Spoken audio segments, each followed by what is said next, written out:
नवीन टिप्सच्या या व्हिडिओमध्ये तुम्हा सर्वांचे पुन्हा एकदा अगदी मनापासून स्वागत। टिप्सला सुरुवात करूया। 1. तूर, मसूर, मठाची डाळ किंवा यांची आमटी करताना त्यात थोडा पालक चिरून टाकावा। त्याने आमटी खूप चवदार होते, रुचकर लागते व अशा पद्धतीने पालक देखील खाल्ला जातो। 2.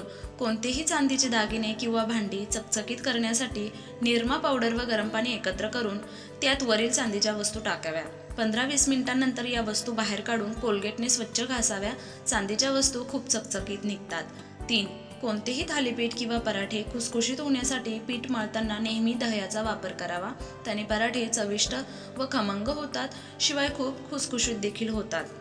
3. हसण्याने मानसिक तणाव कमी होतो। जर अचानक खूप अस्वस्थ वाटत असेल तर टीव्हीवर कार्टून प्रोग्राम, देवांची मालिका बघावी। त्याने नक्कीच तणाव कमी होऊन मन प्रसन्न होते। 4. आठवड्यातून एकदा केसांना कढीपत्ता, कांदा, मेथी व कोरफड यांची पाणी न टाकता तयार केलेली पेस्ट लावावी। 1-2 तासांनी केस कोमट पाण्याने स्वच्छ धुवून घ्यावे। असे नियमित 8 दिवसांनी केले तर केस गळती, अकाली केस पांढरे होणे, केसांची खुंटलेली वाढ, तसेच केसांमध्ये होणारा कोंड्यामुळे डोक्याला येणारी खाज अशा भरपूर केसांच्या समस्या कमी होऊन नष्ट होतात।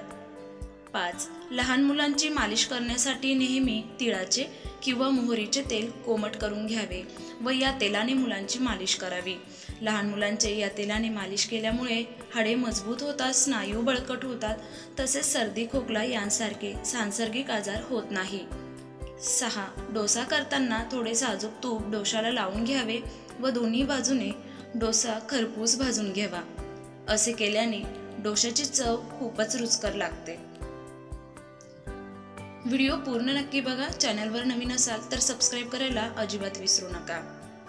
6. कोथिंबीर स्वच्छ निवडून पाण्याने स्वच्छ धुवून बारीक चिरून फॅन खाली सुकवून घ्या।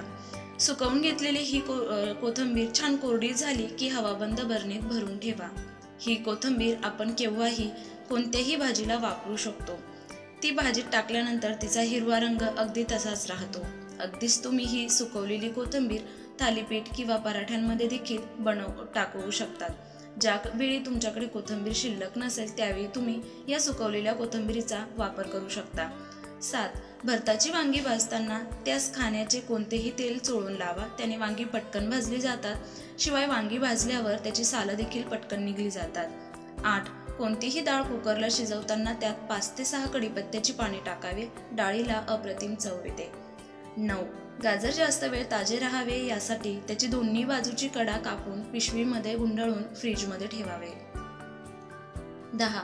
डोसे करताना तव्याला तेल लावले असताना देखील डोसे कधी तव्याला चिकटतात। असे होऊ नये म्हणून डोशाच्या मिश्रणात चमचाभर गव्हाचे पीठ टाकून मिश्रण एकत्र करून घ्यावे व या पिठाचे डोसे करावे।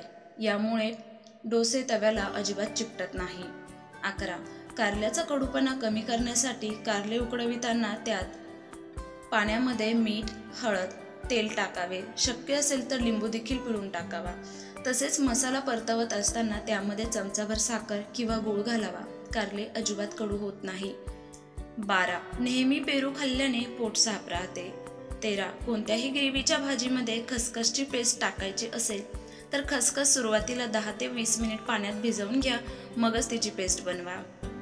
13. भजी किंवा पकोडे कुरकुरीत होण्यासाठी भजीच्या मिश्रणात थोडेसे कॉर्नफ्लॉवर किंवा तांदळाचे पीठ टाकावे।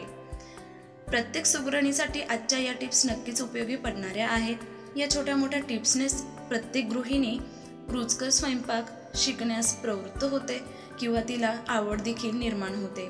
भेटूया नवीन रेसिपी व एका नवीन रेसिपी टिप्स सोबत एका नवीन छान व्हिडिओमध्ये। तोपर्यंत धन्यवाद।